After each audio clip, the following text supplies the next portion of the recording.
Salut, c'est Trado, je suis content de vous retrouver pour la mise à jour du Trado Screener. Alors, pour étayer notre Trado Screener, on va prendre l'exemple de AB Science cette semaine, mais on va regarder d'abord comment ça fonctionne. Donc, vous allez sur le site Tradosaur Trading, vous tapez simplement Tradosaur dans Google, vous arrivez sur mes analyses, là vous avez l'analyse du CAC 40, vous pouvez la regarder, c'est tous les jours et comme ça vous savez quelle est l'ambiance générale des marchés. Après, vous allez sur Trado Screener, et vous arrivez à ce menu déroulant où vous avez en fait les 250 actions les plus tradées. Et ce qui nous intéresse en l'occurrence aujourd'hui, c'est AB Science.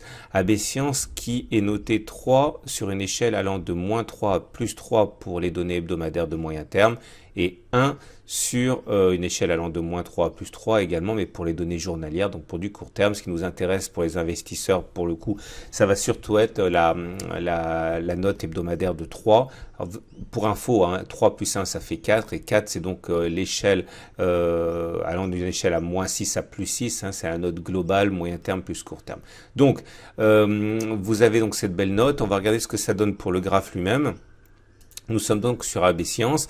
Une note positive signifie qu'on a une tendance qui est positive et qu'on a plus de chances d'aller titiller la prochaine résistance que de casser le précédent support. Donc vous voyez, c'est confirmé également par le fait que les moyennes mobiles à 20 semaines et à 50 semaines soient ascendantes et que les cours soient au-dessus. Donc regardez, on est en données hebdomadaires ici, on est bien sur AB Science et les cours sont au-dessus de la moyenne mobile à 20 semaines qui monte, au-dessus de la moyenne mobile à 50 semaines qui monte. Ça veut dire qu'on a plus de chances, je le répète, d'aller titiller la prochaine résistance que de casser le précédent support. Alors regardez où elle est la prochaine résistance, c'est ça, c'est toute cette zone ici globalement, vous voyez, c'est une zone qui a arrêté les cours, qui a arrêté la progression des cours de multiples fois, que ce soit ici. Bon bref, clairement c'est une zone qui a été un obstacle depuis 2018, juin 2018, et nous sommes au-dessus. Alors le prochain support, c'est l'inverse, c'est la zone qui a bloqué la baisse des cours depuis la dernière fois. Vous en avez un qui est là. Ok, mais c'est pas ça notre dernier support. Notre dernier support, il est en fait ici. J'explique pourquoi, c'est parce qu'en fait c'était une zone, alors cette zone-là est une vraie zone de support telle que vous la connaissez. Généralement si vous débutez l'analyse technique, c'est une zone qui nous a empêché de descendre ici ou ici, mais on en a une autre qui est intermédiaire qui est celle-là, parce qu'en fait c'était une zone de résistance qui nous a empêché de monter et qui a finalement été battue en brèche sur cette bougie.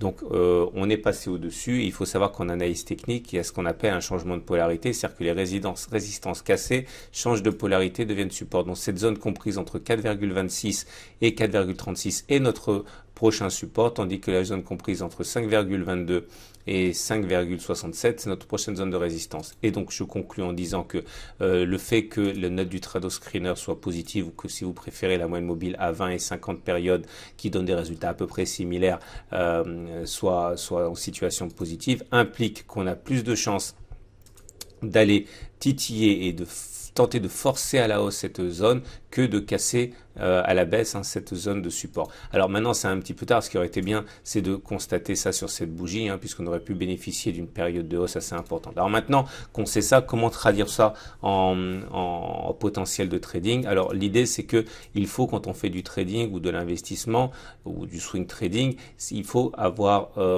comme base de travail que ce qu'il y a à gagner si on a raison soit plus important que ce qu'il y a à perdre si on a tort. Clairement, ça veut dire quoi? Ça veut dire qu'on a deux solutions ici. Soit effectivement les cours descendent sur cette zone de support et rebondissent, et là je pourrais éventuellement acheter, à condition qu'on soit toujours au-dessus de la M20 qui monte et de la M50 qui monte.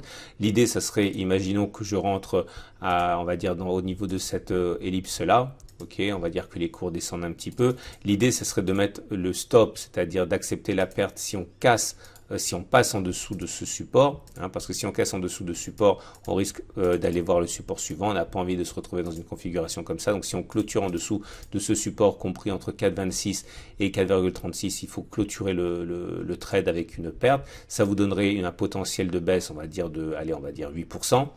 Ce qui est assez intéressant quand même parce que le potentiel de gain, lui, serait de 14%, comme vous pouvez le voir ici, hein, même 15%. Il faut jamais préjuger de la capacité de casser une résistance, même quand la tendance est haussière. Hein. C'est un obstacle qu'il faut faire avec.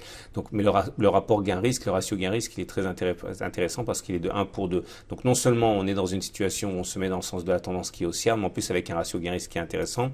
Deuxième solution, qui est également envisageable, hein, c'est attendre que l'on casse cette zone obstacle, ok, et à ce moment-là, éventuellement à la faveur d'un retour sur le support ou pas d'ailleurs, acheter. Alors, il faut repérer le prochain support, la prochaine résistance. Alors la prochaine résistance, elle est assez facile à identifier, hein, c'est la zone qui nous a empêché de baisser ici. Vous voyez, c'était une zone de support ici. Ici, et finalement, elle a été cassée, donc vous avez compris le principe, elle a changé de polarité, elle devient résistance, c'est-à-dire qu'elle risque de poser problème. Donc ça veut dire également que si on achète à la sortie de cette zone d'obstacle, on aurait un objectif de 24% avec un stop loss que l'on mettrait si les cours finalement clôturaient en dessous de la zone de support, parce que là aussi, vous avez compris que si on casse ce support, on risque d'aller voir le support suivant, on ne veut pas ça. Et donc ça nous donnerait un stop loss de 11% à peu près. Donc vous avez fait vos maths, 11% de potentiel baissier pour 25% de potentiel haussier, ça se laisse prendre. Pour moi, ce serait valable. Voilà ce qu'on pouvait dire. J'espère que vous avez compris comment fonctionne le Trado Screener. En fait, le plus compliqué encore, c'est de tracer les supports et les résistances, hein, mais bon, avec un peu d'expérience, ça va. Il y a plein de notes, en fait, finalement, qui sont assez positifs en données hebdomadaires, hein, que ce soit ADP, Air France, Air Liquide, voilà. Même si c'est hein, ça reste quand même bien. Alten. Bon, maintenant, il y a des vrais pavés. Hein. Là, par exemple, Carrefour à -3, c'est pas bon. Dassault Aviation à -3, c'est pas bon non plus. Hein.